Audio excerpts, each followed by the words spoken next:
Assalamualaikum warahmatullahi wabarakatuh. Hello, today I will read story from 366 Fairy Tales, book written by Brown Watson. This video was made to fulfill English final exam. I'm Lisna Sagita from Pelita Bangsa University, and the story begins. Upon a time, there was a beautiful, sweet young girl with blue eyes and long blonde hair. She was the daughter of a rich merchant who loved her dearly. When her mother died, her father decided his daughter would need a good woman to bring her up and take care of her. And so, he married again.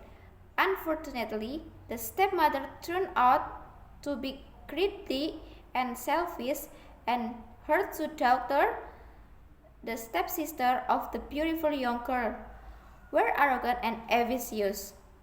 Since the merchant often had to travel, the stepmother and stepsister began to rule the household.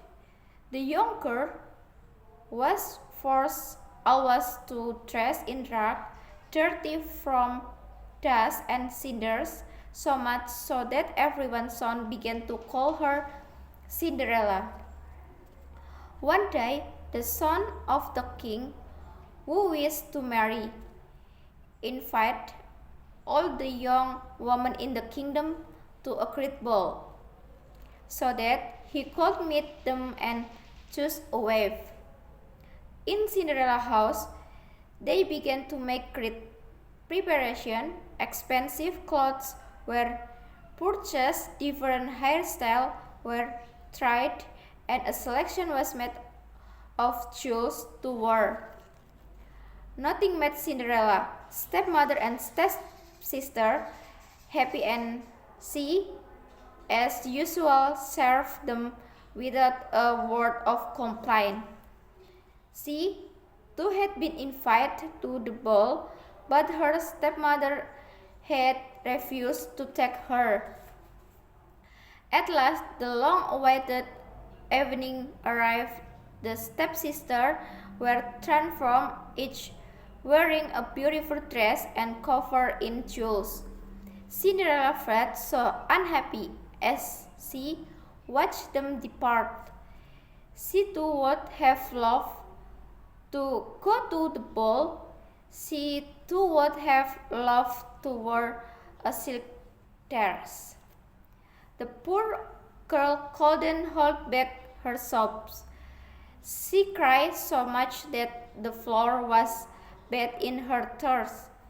But when she raised her eyes, she was face to face with a beautiful lady. It was her fairy godmother. "Why are you crying, little Cinderella?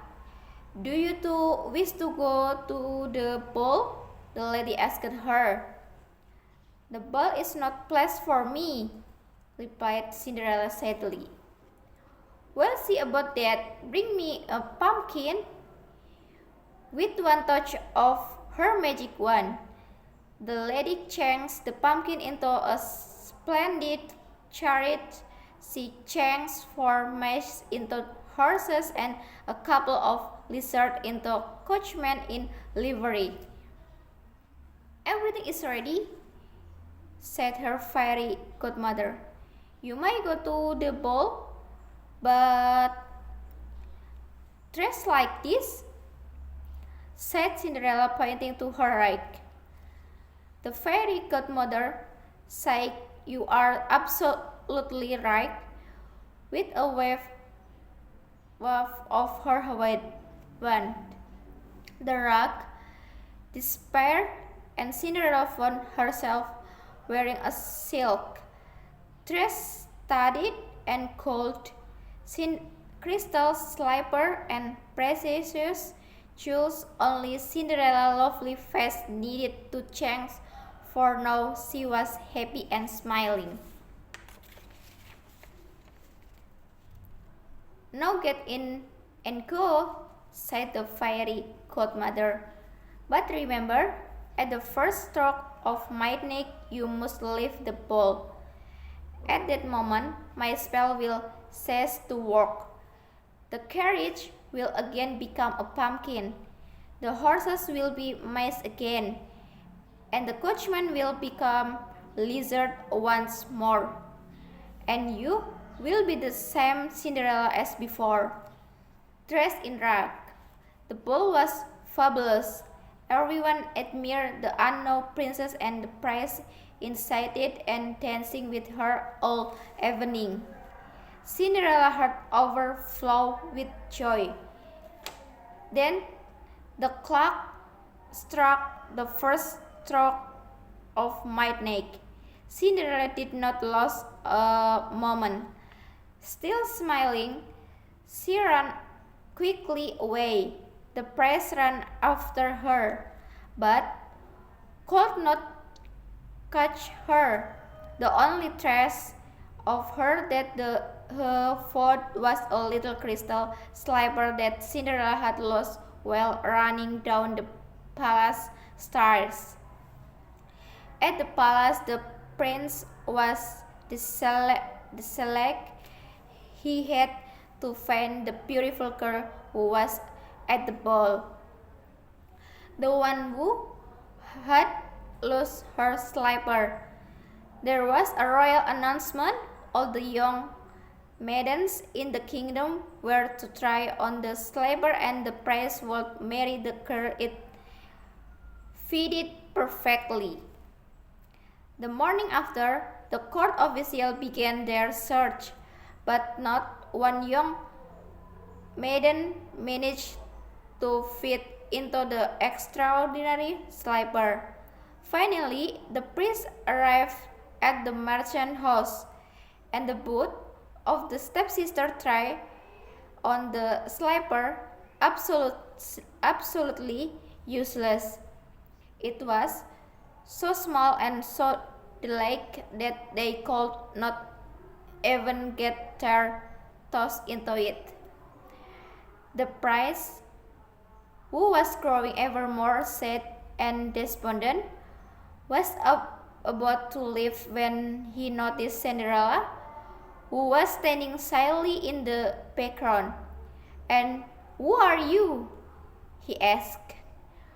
"Oh, she only a servant," replied the stepmother.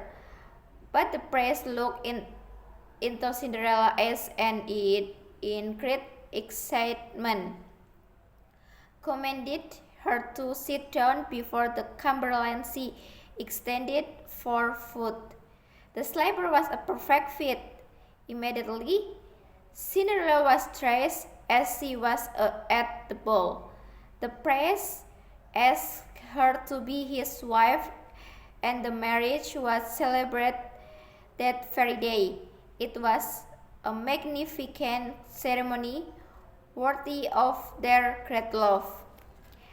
And as regards the stepmother and stepsister, the prince might have went to punish them for their weakness, but Cinderella chose to forgive them.